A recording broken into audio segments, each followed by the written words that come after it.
Hello, people! It is Katie here coming to you from day 4 of my personalized detox.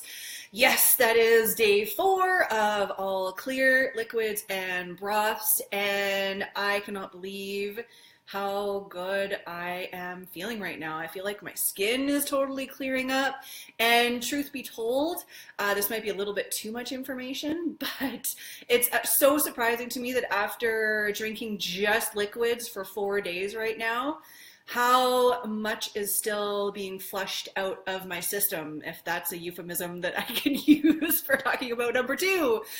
It's so crazy to think that I still have stuff coming out of my system, but it's really motivating me to keep going with these liquids because obviously my body needs some help flushing it out. So what I wanted to touch on today is actually a comment that someone made on one of my videos that I've been doing documenting my detox. And guys, please keep those comments and likes and shares coming, because this is all about spreading information about detox to really help inspire others, or satisfy any questions or quell any fears that people might have about detox. So please keep that up. That's awesome.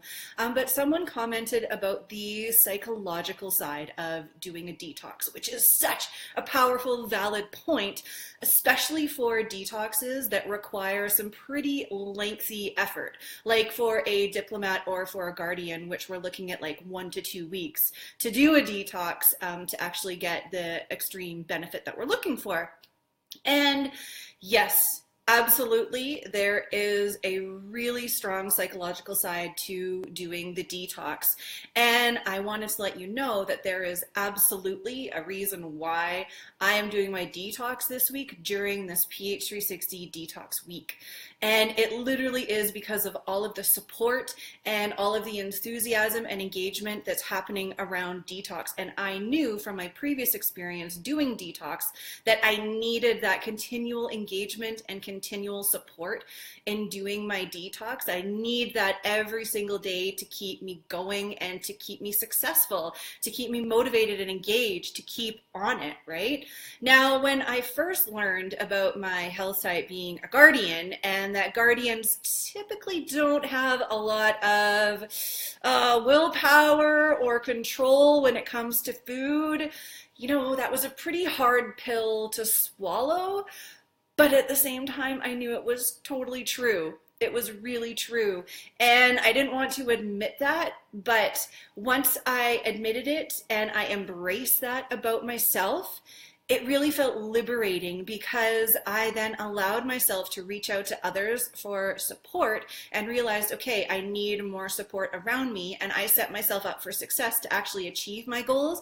But not only that, I realized when I reached out to others for support that they were actually really happy to support me right back, because I am the guardian. I tend to be a nurturer and giver, and I'm giving all the time.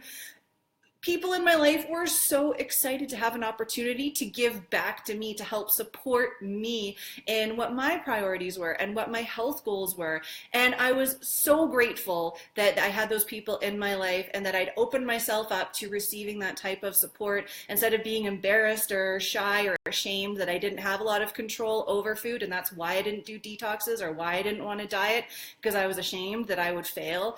But once I embraced the fact that I knew I needed extra support and engaged other people, it just created this big, huge love fest, and I felt so supported. And this is how I've achieved my weight loss goals and my detox goals with pH 360.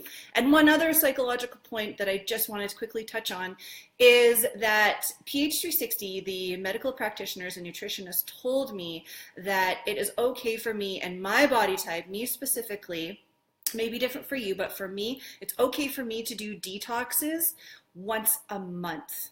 So once a month, it's okay for me for about 3 to 7 days to do a detox like this, just of liquids to clean it out.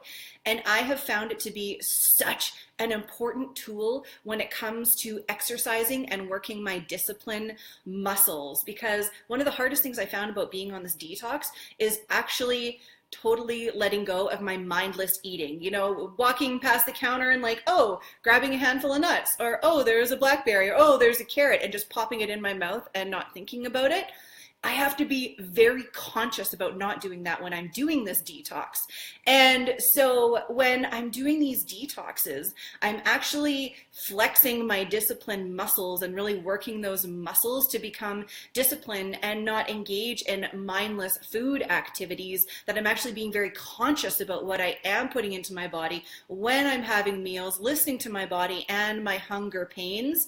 And when I do that, I actually carry on past my detox once I start integrating regular food into my diet, that I have these skills now, and I have this discipline to carry on past the detox and have this control over my consumption of food. And I find doing it once a month is actually really what I need to get myself back in gear. Like if I find myself doing a lot of mindless snacking, I find if I do a detox for a couple of days, that it really helps get my mind back in the game when it comes to not consuming in a mindless way. So those are just some psychological side of detoxes that I want to share from a guardian's perspective. But I am going to go boil my next kettle so I can have my next pot of tea, and I will talk to you guys again soon. I hope you're having a beautiful day. Take care.